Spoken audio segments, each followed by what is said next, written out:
آپ ہادیہ ای میگزین مضمون کی آڈیو ریڈ آؤٹ سماعت کر رہے ہیں۔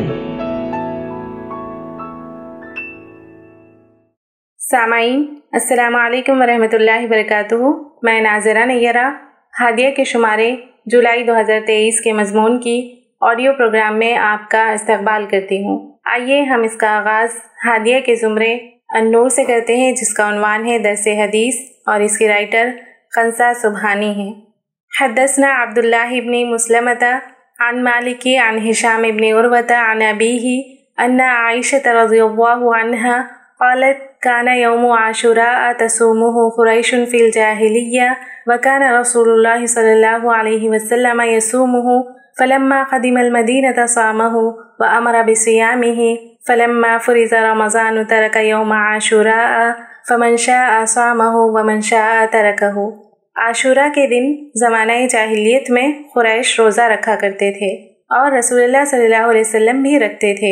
پھر جب آپ صلی اللہ علیہ وسلم مدینہ تشریف لائے تو آپ صلی اللہ علیہ وسلم نے یہاں بھی عاشورہ کے دن روزہ رکھا اور اس کا لوگوں کو بھی حکم دیا، لیکن رمضان کی فرضیت کے بعد آپ نے اس کو چھوڑ دیا اور فرمایا کہ اب جس کا جی چاہے اس دن روزہ رکھے اور جس کا جی چاہے نہ رکھے۔ بخاری۔ عن ابن عباس ان رسول اللہ صلی اللہ علیہ وسلم قدم المدینة فوجد اليہود صیاما یوم عاشوراء فقال لهم رسول الله صلی اللہ علیہ وسلم ما هذا اليوم الذي تصومونه فقالوا هذا يوم عظيم أنجى الله فيه موسى وقومه وغرق فرعون وقومه فصامه موسى شكرا فنحن نصومه فقال رسول الله صلى الله عليه وسلم فنحن أحق وأولى بموسى منكم فصامه رسول الله صلى الله عليه وسلم وأمر بصيامه۔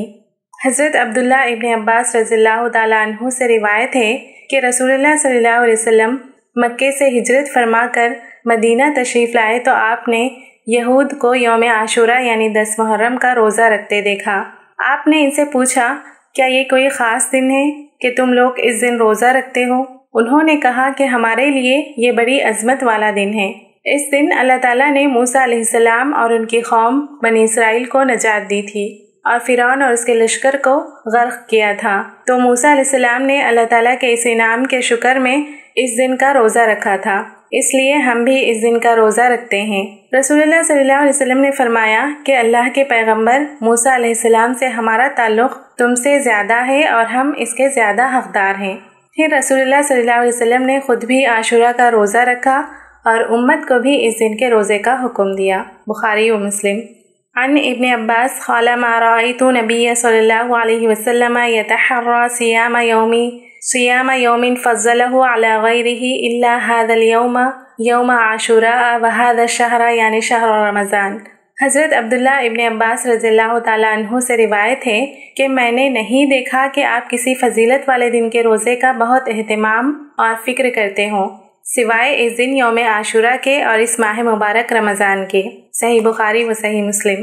ایک اور حدیث حضرت عبداللہ ابن عباس رضی اللہ تعالیٰ عنہ سے ہی مروی ہے کہ جب حضرت صلی اللہ علیہ وسلم نے یوم عاشورہ میں روزہ رکھنے کو اپنا معمول بنا لیا اور مسلمانوں کو بھی اس کا حکم دیا تو بعض صحابہ رضی اللہ تعالیٰ عنہ نے عرض کیا کہ یا رسول اللہ، اس دن کو یہود و نصارہ بڑے دن کی حیثیت سے مانتے ہیں۔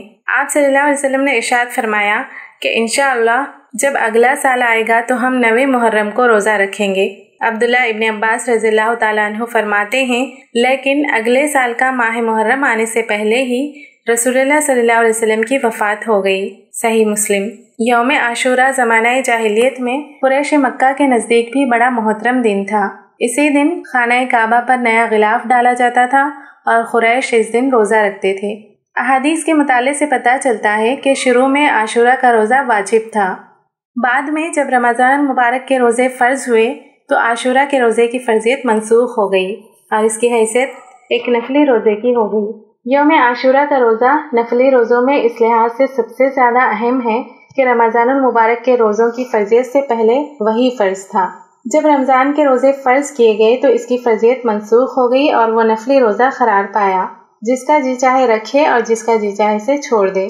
اس دن بہت سی بدعتیں بھی عام ہوتی جا رہی ہیں، جیسے حلوہ، کھیر، حلیم وغیرہ بنا کر تقسیم کرنا اور شہادت حسین کا ماتم، خود کو زدوکوب کر کے منانا، خبروں کی زیارت کرنا، مزاروں اور درگاہوں پر پھول چڑھانا، مرادیں اور منتیں مانگنا، اور ان رسومات میں روز بروز اضافہ ہی ہو رہا ہے، جو تقالید کے نام پر اور مذہبی لبادے میں مسلمانوں کی زندگیوں کا حصہ بن گیا ہے۔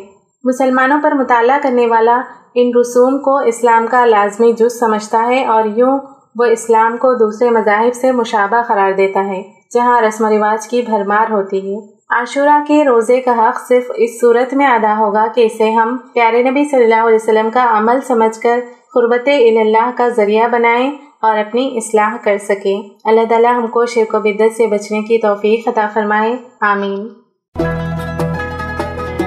ہادیہ مضمون کی آڈیو سماعت کرنے کے لیے شکریہ۔ امید ہے کہ آپ کو پسند آیا ہوگا۔ ہمیں آپ کے مشورے کا انتظار رہے گا۔ اپنا مشورہ، تبصرہ اور مضامین editor@hadia.in پر ارسال کریں، اور ہادیہ ای میگزین کے مضامین کو پڑھنے کے لیے ویب سائٹ www.hadia.in سبسکرائب کریں۔ انشاءاللہ ہم اگلے ہادیہ ای میگزین کے شمارے سے دلچسپ مضامین کی آڈیو لے کر حاضر ہوں گے۔ تب تک کے لیے اجازت، اللہ حافظ۔